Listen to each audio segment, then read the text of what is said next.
ایک سلطان یحییٰ نام کا بادشاہ گزرا ہے. عرب کے کچھ حصوں کا حکمران تھا تو اس کو بڑا شوق تھا لوگوں کو بانٹنے کا. دو قسم کے لوگ ہوتے ہیں نا, کچھ کو جمع کرنے کا شوق ہوتا ہے, کچھ کو شوق ہوتا ہے کوئی روٹی کھا لے. حضرت ابراہیم علیہ السلام بغیر مہمان کے کھانا, کچھ ایسے بھی ہوتے ہیں جن کے گھر بندہ چلا جائے تو پتیلی پہ ڈھکنا دے لیتے ہیں.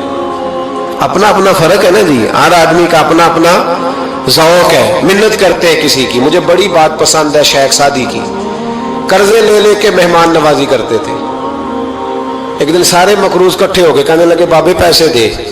بابا جی کہتے ہیں وہ پیسے مانگ رہے ہیں, مجھے ٹینشن ہے کہ انہوں نے کھوایا کچھ نہیں, مجھے پریشانی لگی. ایک بچہ کوئی چیز بیچ رہا تھا, وہ کھیل مرنڈا نہیں بیچتے بچے, وہ بیچ رہا تھا تو آ گیا, کہنے لگا لینی ہے. تو بابا جی کہنے لگے میرے مہمانوں کو کھلا دے ساری. بچہ بھی راضی ہو گیا کہ سارا اکٹھا ہی گاہک مل گیا. تو سارا جب کھلا دیا کہنے لگا پیسے. تو شیخ سعدی فرمانے لگے تو بھی بیٹھ جا, یہ سارے پیسے لینے آئے ہوئے ہیں, بیٹھ جا, ان کے پیسے انہیں ملیں گے تو تجھے بھی. تو بچہ رو پڑا, رویا, کہنے لگا میں تو یتیم ہوں, 4 بہنیں چھوڑ کے آیا ہوں, اماں کی دوائی بھی لے کے جانی, مجھے تو پیسے چاہیے. بچہ رویا تو شیخ سعدی کا ایک مرید آیا, اس نے لا کے نظر پیش کی, کہا حضور یہ نذرانہ ہے. 400 دینار لایا. تو حضرت سعدی نے سب کو دیے, بچے کو بھی دیے.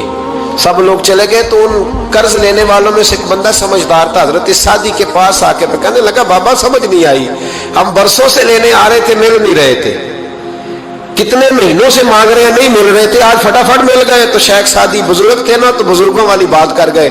کہنے لگے تم میں رونے والا کوئی نہیں تھا نا, پوری مجلس میں ایک بھی رونے والا ہو تو سب کا کام بن جاتا ہے. رونے والا عاشق دا کم رونا توڑا, اے بنا رویو نہیں منظوری, بنا رویو نہیں منظوری, تے بنا رویو نہیں منظوری. عاشق سدا ہی روندا رہندا, پاویں وصل ہوئے تے پاواں دوری.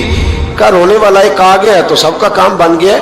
تو کچھ لوگوں کو شوق ہوتا, بادشاہ کو سلطان یحییٰ عرب کے کچھ حصوں کا بادشاہ تھا, شوق بڑا تھا لوگوں کو کھلانے پلانے کا, بڑا شوقین تھا, بڑا بانٹتا تھا. اور کئی دفعہ معاذ اللہ اس پر فخر بھی کرتا تھا جو نہیں کر, تکبر سے بھی کہتا تھا بڑی جائیدادیں آؤ جس نے لینا ہے, تکبر بھی کرتا تھا معاذ اللہ جو نہیں کرنا چاہیے تھا. ایک دن جامع مسجد کے باہر کھڑے ہو کے نا بانٹنے لگا. کوئی فقیر آیا تو ایک مٹھی بھر کے اشرفیاں دے دی, کسی کو سونا دے دیا, کسی کو چاندی دے دی. ایک درویش بابا جی کونے میں بیٹھے ہوئے, اسی کسی دے کچھ بھی نہیں لگ دے, کوئی ضرورت نہیں, کونے میں بیٹھے. آپ یقین کریں, آپ تھوڑا سا رخ ادھر کریں, دنیا پیچھے پیچھے ہو جاتی ہے. اگر آپ پیچھے بھاگیں گے تو آگے دوڑ کے بھاگیں گے. یہ مزاج ہے قوم کا, کسی کا حال پوچھ لیں وہ بگڑ جاتا ہے, کہتا ہے مجھ سے کوئی کام ہوگا تبھی تو پوچھا ہے. اور آپ چپ کر جائیں, خاموش ہو جائیں, یہ بھی بڑی مصیبت ہے. کہ پیار کر لیں تو اس کا بھی نقصان دیکھنے میں آتا ہے. کہتے ہیں پتہ نہیں میرے اندر کیا لالچ ہے, کیا خوبی ہے جس وجہ سے مجھ سے اتنی محبت ہو رہی ہے. وہ بابا جی کونے میں توجہ ہی نہیں کی. جب توجہ نہ کی تو سلطان کی توجہ خود بخود ہو گئی. سلطان یحییٰ کہنے لگے بابا کوئی قابل توجہ آدمی ہے, سب لوگ لائنوں میں لگے ہوئے بھاگ رہے ہیں, بادشاہ آیا ہے. یہاں تو شادی پہ کھانا کھل جائے تو بڑے بڑے امیروں کا پتہ چل جاتا ہے کہ بننے کیا لگا ہے. کہتے پتہ نہیں دوبارہ چھوٹے گوشت کی ٹرے آئے گی کہ نہیں آئے گی. اور اتنا سارا رکھ لیتے کہ لمان والا فیس, بڑے بڑے امیروں کے پول کھل جاتے ہیں, پتہ چلتا ہے کتنے تگڑے امیر ہیں. تو جب اس نے کہا شرفیاں, سونے, ہیرے, جواہرات, تو جو نہیں تھے فقیر وہ بھی لائنوں میں لگ گئے. لیکن وہ فقیر پھٹے پرانے کپڑے, سانو تخت ہزارے دی لوڑ کیے, نالے کی لگے شہر بمول دے نال, اسی اپنی بال کے سیکنے, سانو کی لگے کسی اور دے نال. اور اقبال نے اس کی تشریح کی. اقبال کہنے لگے ہوا گو تند و تیز ہے لیکن چراغ اپنا جلا رہا ہے. ہوا گو تند و تیز ہے, تیز ہوا میں چراغ نہیں جلتے. ہوا گو تند و تیز ہے لیکن چراغ اپنا جلا رہا ہے. وہ مرد درویش حق نے جس کو عطا کیے ہیں انداز خوش روانہ, فرماتے ہیں جسے اللہ نے بے نیازی دے دی, لالچ سے دور کر لیا, وہ کسی کی پرواہ, وہ اپنا چراغ جلاتا ہے اپنا. اپنی مٹی پہ چلنے کا سلیقہ سیکھو, سنگ مرمر پہ چلو گے تو پھسل جاؤ گے.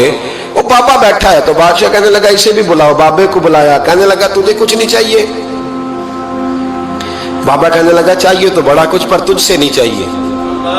کہا کس سے چاہیے؟ فرمایا اس سے چاہیے جو دے کے حساب نہیں پوچھتا, بغیر حساب دیتا ہے, اس سے چاہیے. کہنے لگا نہیں دروازہ کھلا, تو بھی لے لے.